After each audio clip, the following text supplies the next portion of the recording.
మీరు ఇప్పుడు చూస్తున్నారు RS 423 టీవీ ఛానల్. మన రమేష్ గారు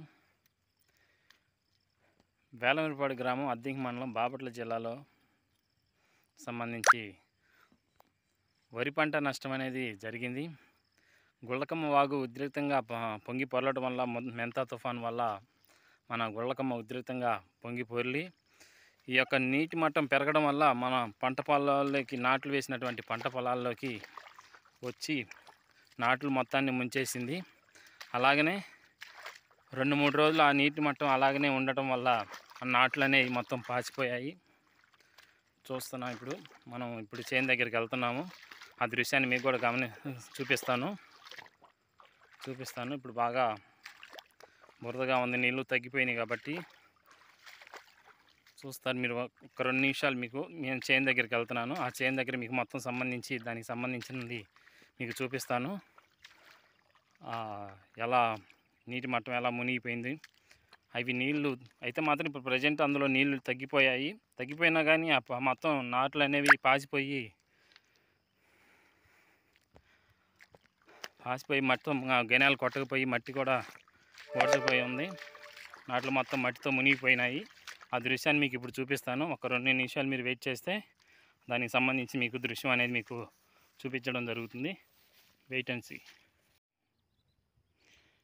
మీరు ఇప్పుడు చూస్తున్నారు 2-3 రోజుల్లో కురిసినటువంటి మొంతా తుఫాను వల్ల వరి నాట్లంతా మొత్తం పాడైపోయినటువంటి దృశ్యాన్ని మీరు ఇప్పుడు గమనిస్తున్నారు. చూడండి, మొత్తం గినం కూడా కొట్టకపోయింది. చూస్తూ ఉన్నారు. ఈ దృశ్యం గినాలు కొట్టకపోయి మట్టి మొత్తం నాట్లలోకి వచ్చేసి మొంతా తుఫాన్ అనేది గుళ్ళకమ్మ వాగు పొంగి పొర్లి ఈ వరి నాట్లలోకి వచ్చేసి వరి మొత్తాన్ని ముంచేసింది. 2-3 రోజులు నీళ్ళు నిలిచిపోయి ఇప్పుడే మొత్తం నీళ్లు తగ్గటం వల్ల, తగ్గుముఖం పట్టడం వల్ల వరి నాట్లు అనేది కొద్దిగా మొత్తం మునిగిపోయి ఇప్పుడే కొద్దిగా బయటకు వచ్చినటువంటి తేలుకున్నాయి. అయితే మాత్రం ఈ వరి నాట్లు అనేది పనికి రాకుండా పోతాయి. చూడండి, మొత్తం అంతా మట్టితో ముంచేసింది. పనికిరావు. ఇవి మళ్ళీ తొక్కించుకొని మళ్ళీ నాట్లు వేసుకోవాల్సిన పరిస్థితి. ఈ రైతుకి ఎంతో నష్టం అనేది జరిగింది.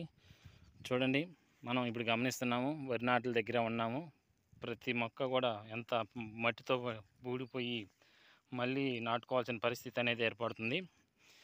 ఇప్పటి వరకు ఎంతో ఖర్చు పెట్టుకొని నారు పోసుకొని నారు ఖర్చు కానీ, దమ్ము ఖర్చు కానీ, నాటేసినంత ఖర్చు కానీ ఇదంతా రైతు ఎంతో నష్టపోయి ఉన్నాడు. ఇప్పుడు చూస్తున్నారు, కేవలం నాట్లు మళ్ళీ వేసుకోవాల్సిన పరిస్థితి. మళ్ళీ అంతే అమౌంట్ని మళ్ళీ పెట్టాలంటే, నాట్లు వేసుకోవాలంటే ఎంతో కష్టంగా ఉంటుంది. దయచేసి గవర్నమెంట్ వాళ్ళు ఈ యొక్క పంట నష్టాన్ని మీరు అంచనా వేసి తగిన పంట నష్టం ఇప్పించవలసిందిగా కోరుతున్నాను.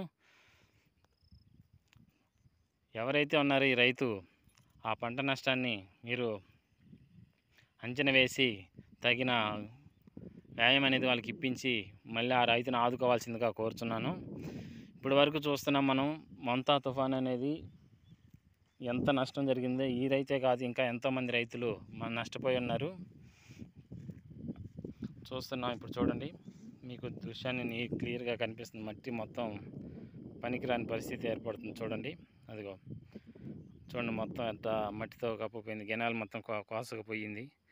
దీనివల్ల ఎంతో నీళ్ళైతే మాత్రం 2-3 రోజులు స్టాక్ ఉండి ఒకసారికి ఇప్పుడు తగ్గడం వల్ల మొత్తం బయటకు వచ్చిన పరిస్థితి ఏర్పడింది. దీనివల్ల పంట నష్టం అనేది చాలా జరిగింది. దయచేసి గవర్నమెంటు వీళ్ళకి తగిన నష్టపరిహారం ఇప్పించవలసిందిగా కోరుతున్నాము.